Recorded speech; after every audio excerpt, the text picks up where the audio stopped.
Au pied de la botte italienne, des archéologues sont en train de réaliser l'impossible. Dans la région du Basilicate, à Héraclée, ils reconstituent un vestige si ténu qu'on le croyait perdu à jamais. Un parfum vieux de plus de 2500 ans.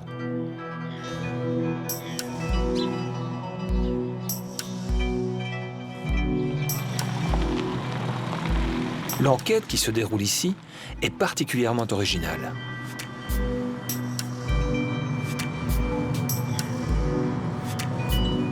De fait, les archéologues que j'ai l'habitude de côtoyer font généralement parler les ruines.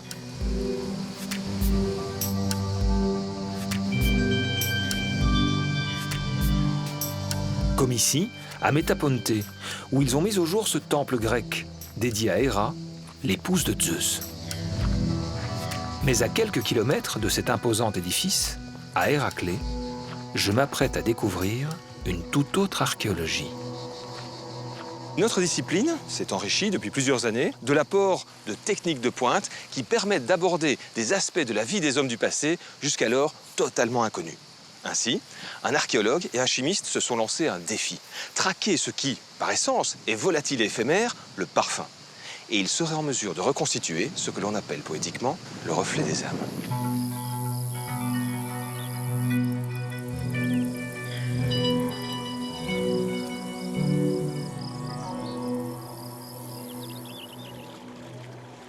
Le défi archéologique, qui consiste à retrouver les odeurs du passé, commence sur ces rives méditerranéennes. Le parfum, d'origine orientale, serait apparu dans la région au 8e siècle avant notre ère par l'intermédiaire des Grecs. À l'époque, ils dominent ces territoires et fondent des cités jusqu'en Italie du Sud, une région appelée Grande Grèce. Ils y importent la culture du parfum, qui est pour eux une façon de se distinguer au sein de leur société. Les dieux sont en effet censés exhaler l'odeur la plus parfaite qui soit. Plus un individu dégage un parfum raffiné, plus il se rapproche de la perfection divine. Symbole de séduction, de sensualité, mais aussi d'hygiène et de bien-être, il imprègne chaque étape de la vie et est réputé garantir à celui qui le porte la beauté, la vitalité et le succès. Mais quelles étaient les essences auxquelles les Grecs étaient sensibles? Jusqu'à présent, il semblait inconcevable de ressusciter ces parfums oubliés. À Héraclée, une fouille vient de livrer des indices qui vont peut-être permettre aux archéologues de répondre à cette question. Ce petit vase, appelé Ungentarium, vient d'être mis au jour.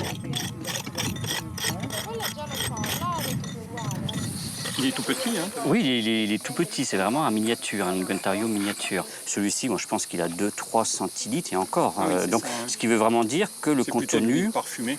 Oui, le contenu est sans doute précieux. L'archéologue Dominique Frère est spécialiste du parfum au CNRS. Il étudie le contenu de ces vases. Une expertise rare dans laquelle les Français s'illustrent. Archéologue du parfum, ça paraît une spécialité fort pointue. Vous êtes nombreux de par le monde? Non, en fait, on est très peu nombreux. Il y a des personnes qui sont spécialistes des textes, des personnes qui sont spécialistes de l'iconographie, mais s'intéresser au contenu du vase. Et là, c'est quelque chose, en effet, qui est très rare. Nous ne sommes que très peu nombreux, en tout cas en Europe, à travailler donc, sur cette thématique. Dominique a fait le déplacement en Italie à la demande de Stéphane Verger, le directeur de cette fouille. Il a mis au jour un édifice essentiel au culte du corps développé par les Grecs. Un gymnase. Dans ce gymnase, il a découvert l'Ungentarium. Alors celui-là, il vient de sortir de terre, mais sur base de ton expérience, comme ça, qu'est-ce qu'il t'inspire? Alors, celui-ci, bon, tu vois, c'est vraiment le type même de petit vase à parfum, donc avec, si tu veux voir, donc avec une contenance de 2 à 3 centilitres. C'est vraiment un type de petit vase qui tient très bien en main.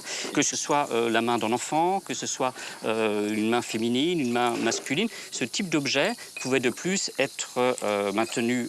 Il pouvait avoir une œil lanière ici, et il pouvait être suspendu au poignet. Et donc, ce qui fait qu'on pouvait aller, par exemple, au gymnase. Et donc, on a des représentations illustration qui montre bien qu'il le vide intégralement donc, dans le creux de la main. C'est pas un parfum liquide, hein, c'est une huile parfumée. Donc ce qui veut dire que ça va mettre quelques secondes, c'est très épais. Si Dominique sait déjà que les parfums grecs avaient la consistance d'une huile, c'est grâce au texte, mais aussi à l'iconographie. Au musée du site, où est conservé tout le matériel issu de la cité d'Héraclée, une céramique en particulier a attiré l'attention de l'expert. Son décor associe sport et huile parfumée. Il montre un athlète, haltère en main. Il est nu, comme le veut l'usage à l'époque. Avant l'entraînement, il s'enduit le corps d'huile parfumée avec cette éponge, dessinée ici à droite de son visage. Le but est de mettre en valeur son corps et de masquer l'odeur de l'effort. Le trait qui dépasse de l'éponge représente un strigile. Il s'agit de cet objet retrouvé sur la fouille. Un racloir utilisé pour ôter l'huile de son corps après l'exercice physique. Les fouilles d'Héraclée sont particulièrement intéressantes pour Dominique. Car les archéologues ont aussi retrouvé ces vases à parfum dans des tombes. Cette offrande parfumée devait assurer aux défunts une existence bienheureuse après la mort. Dominique s'est donc lancé un double défi. Restituer le parfum contenu dans ce vase funéraire, mais aussi celui de l'Ungentarium, découvert dans le gymnase. Mais a priori, bien sûr, quand tu les découvres, ils sont vides. Qu'est-ce qui t'a donné l'idée qu'il restait quelque chose à l'intérieur qu'on pouvait étudier? Mais justement parce qu'ils sont vides, donc c'est évidemment vraiment frustrant. Mais à un moment donné, le sujet d'étude doit devenir le parfum lui-même.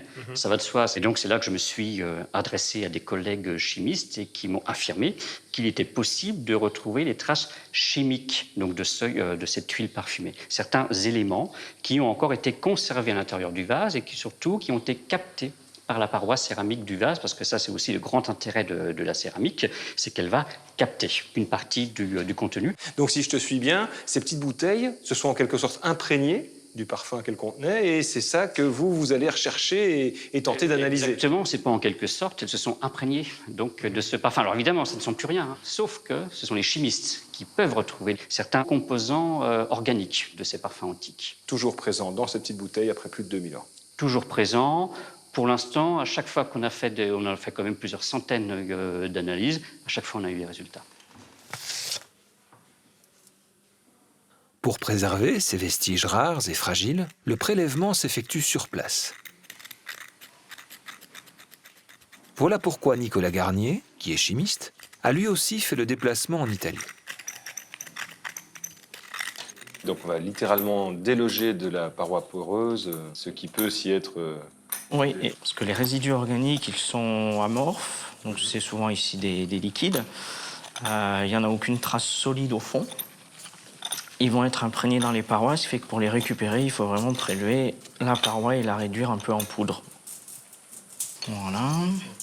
Cette poudre de céramique imbibée de parfum contiendrait donc des indices clés pour l'enquête, des marqueurs chimiques, c'est-à-dire des molécules de chacun des ingrédients qui composaient le parfum. Nicolas va tenter de récupérer ces molécules invisibles dans l'Ungentarium, puis ensuite dans le vase funéraire. Quand on pense au temps qui s'est écoulé depuis le moment où ces vases étaient remplis, comment expliquer que ces marqueurs chimiques soient toujours là et qu'on puisse encore les identifier? Ça fait des milliers d'années. Alors, certains ont disparu. Quand il pleut sur le site, il y a une grosse partie des molécules qui sont emportées. Par contre, il y en a d'autres qui résistent, les molécules hydrophobes. Donc, on verra des traces d'huile, de graisse, de cire, de résine. Toutes ces molécules-là sont conservées au moins en partie. Les molécules qui composent le parfum sont plus ou moins volatiles. Les parfumeurs les ont classées selon une pyramide olfactive. En haut, les notes de tête, celles que le nez perçoit en premier. Mais elles sont généralement éphémères et trop légères pour que la chimie puisse les retrouver dans un parfum qui a plus de 2000 ans. En revanche, ce sera plus facile avec les notes de cœur, celles qui confèrent son identité à la fragrance. Fruitée, fleurie ou épicée. Encore moins volatiles, les notes de fond, des molécules lourdes qui servent de base au parfum. Ce sont elles qui peuvent rester plusieurs jours sur nos vêtements, par exemple. Nicolas cherchera donc les notes de cœur et les notes de fond des parfums contenus dans les différents vases qu'il a prélevés. Donc maintenant, on le conditionne en papier aluminium pour ne pas le polluer plus qu'il ne l'est. Et ensuite, on le traite au laboratoire. On a une sorte de petite capsule temporelle comme ça, Oui. qui sent bon. Ou qui sentait bon. Oui.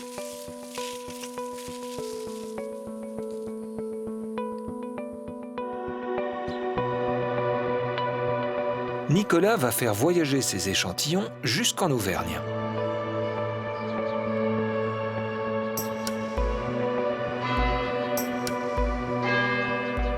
Car c'est ici, dans ce décor médiéval, qu'il a installé un laboratoire de pointe il y a plusieurs années.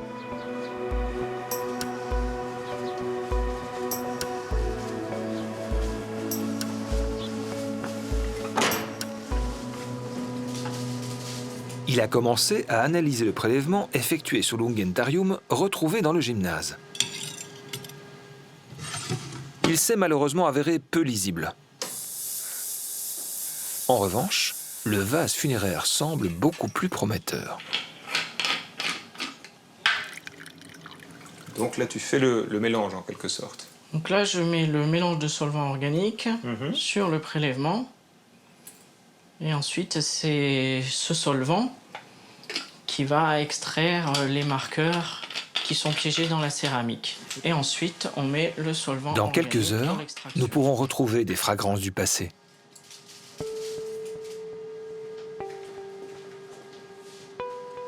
Ce n'est pas la première fois que des scientifiques tentent cette expérience. Au début du XXe siècle, une équipe a déjà essayé de restituer un parfum oublié depuis des millénaires, celui de Toutankhamon. Sa tombe est mise au jour en 1922 à Luxor par l'archéologue Howard Carter. Le pharaon est inhumé avec une quantité impressionnante d'offrandes, dont des vases et des pots à cosmétiques qui attirent l'attention de deux chimistes anglais, Chapman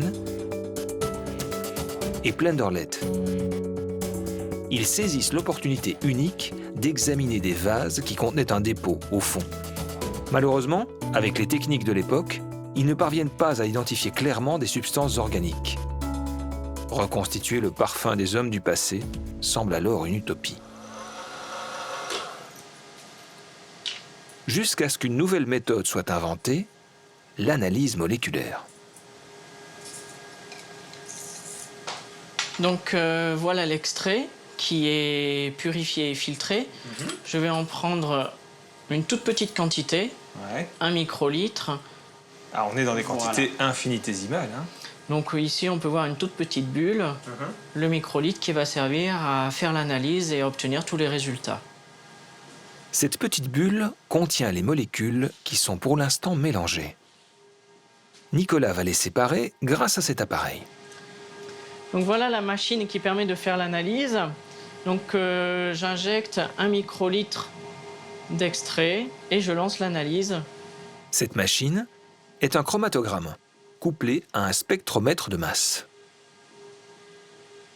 Dans l'injecteur, qui est à 300 degrés, les molécules vont être séparées et une à une, elles vont rentrer dans le spectromètre de masse, qui est la machine qui nous permet d'obtenir la carte d'identité de chaque molécule. Et ainsi, on aura séparé les molécules et on les aura identifiées une à une. D'accord, donc on va voir en quelque sorte la signature chimique de chacun des éléments qui composent ton échantillon. L'extrait que je viens d'injecter. Pendant 45 minutes, les molécules vont parcourir une bobine de fil de 20 mètres de long.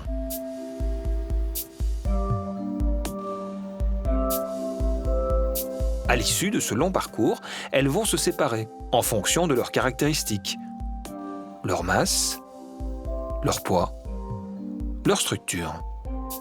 Une à une, elles sont identifiées par le spectromètre qui possède un catalogue de molécules. Chaque pic correspond à un composé chimique répertorié par la machine. Quand on regarde les petits pics en détail, on voit des choses très intéressantes qui correspondent au contenu du vase.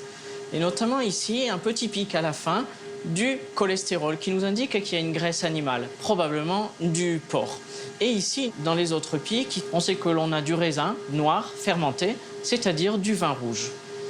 Et puis, le pic qui va nous intéresser, c'est celui-ci, donc dans les composés volatiles, c'est du camphre. C'est assez exceptionnel de trouver ce genre de molécule qui normalement est volatile. Au bout de 2500 ans, dans cette céramique, le camphre est complètement absorbé par la céramique et a résisté au temps et ne s'est pas complètement volatilisé. Ah oui, une odeur qui est quand même très présente, Oui. très forte. C'est donc un parfum au camphre qui devait permettre aux défunts l'accès à la vie éternelle. Quant à la graisse et au vin, Nicolas sait par expérience qu'il servait de base pour extraire les odeurs.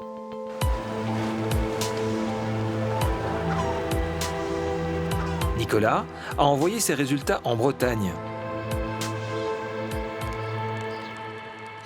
où l'archéologue Dominique Frère travaille la majeure partie de son temps. Il les attendait avec impatience. À l'aide de ces nouvelles données, il va pouvoir relever le défi qu'il s'est lancé, reconstituer un parfum disparu depuis plusieurs millénaires. Grâce à l'archéologie expérimentale, dans quelques heures, nous pourrons sentir ces fragrances oubliées. Dominique a fait fabriquer par un potier des ustensiles de parfumeur semblables à ceux découverts en fouille en Italie.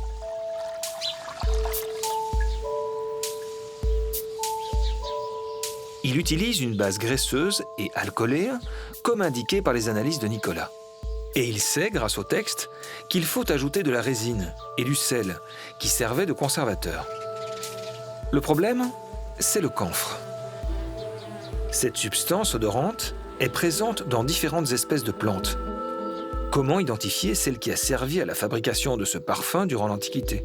Quelles plantes poussaient à l'époque dans la région? Jusqu'où les parfumeurs allaient-ils chercher leurs matières premières? Dans ce jardin botanique, où Dominique prépare sa reconstitution, Elisabeth Daudinet cherche la plante appropriée. Elle est archéobotaniste, spécialiste des essences rares et oubliées.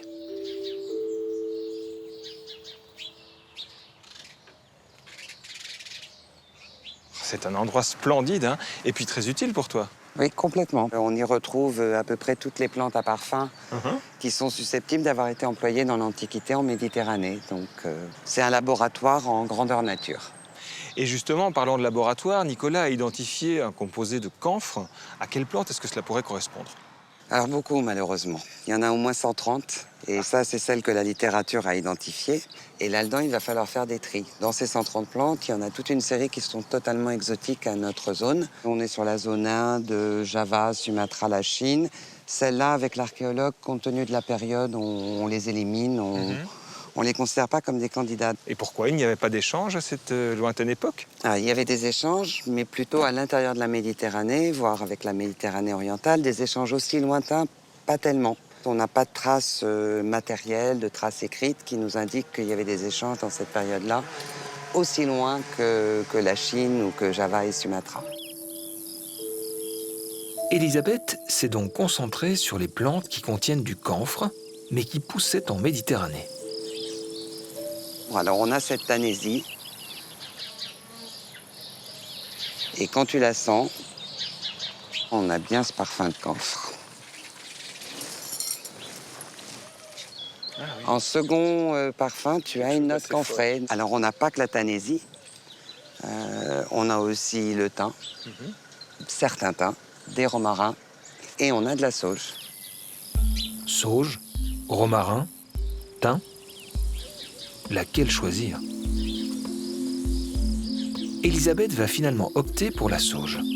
Celle-là, elle a une histoire avec le parfum. On a une indication en Crète par les textes qu'il y avait un parfum à la sauge. De la sauge, du romarin, du thym, on a plus l'impression de se retrouver dans une cuisine que chez un apothicaire fabricant du parfum. C'est des odeurs différentes de celles auxquelles nous on est habitués. Oui, complètement. Bon. Aujourd'hui, on les considère comme des aromatiques banales qu'on va utiliser dans la cuisine sans y penser. En fait, ça a été des grandes plantes à parfum. C'est tout le parfum de la garrigue. Dans ces périodes-là, c'est pas des compositions florales très complexes, très légères, très aériennes. On ne maîtrise pas complètement des procédés de distillation de fleurs. Donc on va être sur des odeurs très pugnaces. Le pin, le cyprès, le genévrier. On sait qu'on a des huiles parfumées qui ne sont faites qu'avec du genévrier. T'imagines la personne qui sent le genévrier. Et c'était très recherché.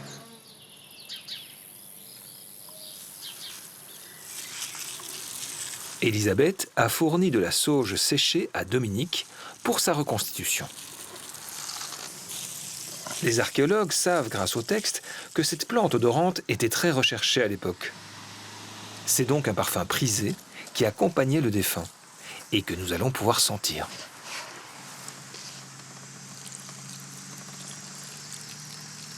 Voilà.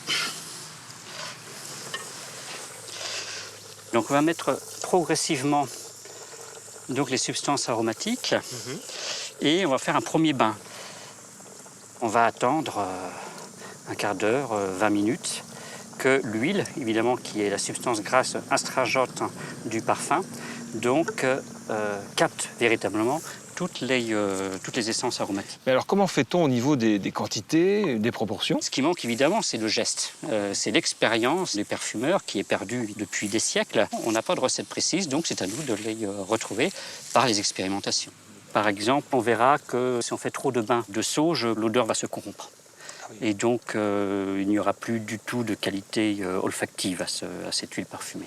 Le critère ultime étant finalement aussi le nez. Ah bah c'est simple, oui, c'est le nez.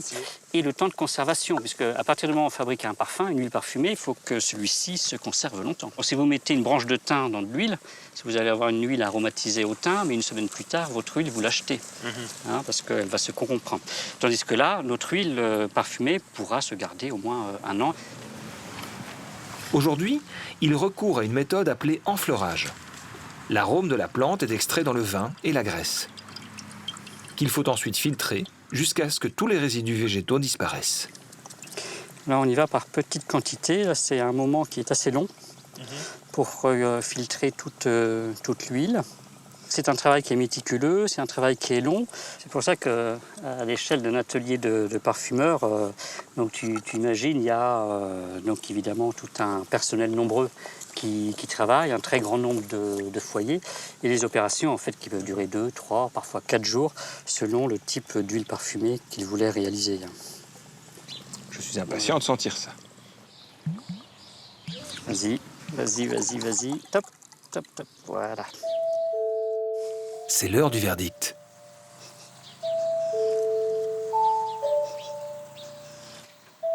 On sent bien les essences aromatiques. Ah, mais c'est une odeur suave en fait. Moi, je m'attendais à quelque chose de très agressif. Oui, c'est une odeur délicate et suave, oui. Ah, pas mal, pas mal. C'est un parfum en fait assez discret. Oui. Parmi nous, celle qui a le nez le plus sensible, c'est certainement Elisabeth. Donc on sent que c'est des feuilles, parce qu'il y a un côté vert encore qui reste, qui est très vert. Et on a une odeur très douceâtre, en fait, très, très douceâtre. De ce que l'on en sait, est-ce le genre d'odeur qui plaisait dans l'Antiquité? Il y a une puissance, et on sait qu'on recherchait des odeurs un peu puissantes, un peu bien solides, un peu riches. Je dirais pas les gammes un peu fines auxquelles nous on est habitués, plus subtiles. Donc oui, moi ça me semble compatible. Donc j'aime bien. Après, il faudrait s'enduire les cheveux de cette huile parfumée. Donc, pour se rapprocher à la fois, puisqu'on n'est pas seulement dans le domaine des odeurs, on est aussi dans le domaine de la luminosité. Les huiles parfumées, ça servait à ça aussi, c'est-à-dire avoir l'apparence d'un dieu, sentir bon comme un dieu et être lumineux comme un dieu. Grâce à cette jeune archéologie, promise à un bel avenir, l'histoire prend désormais une nouvelle dimension. Sentir les mêmes effluves que les hommes du passé n'est plus utopique, mais scientifique.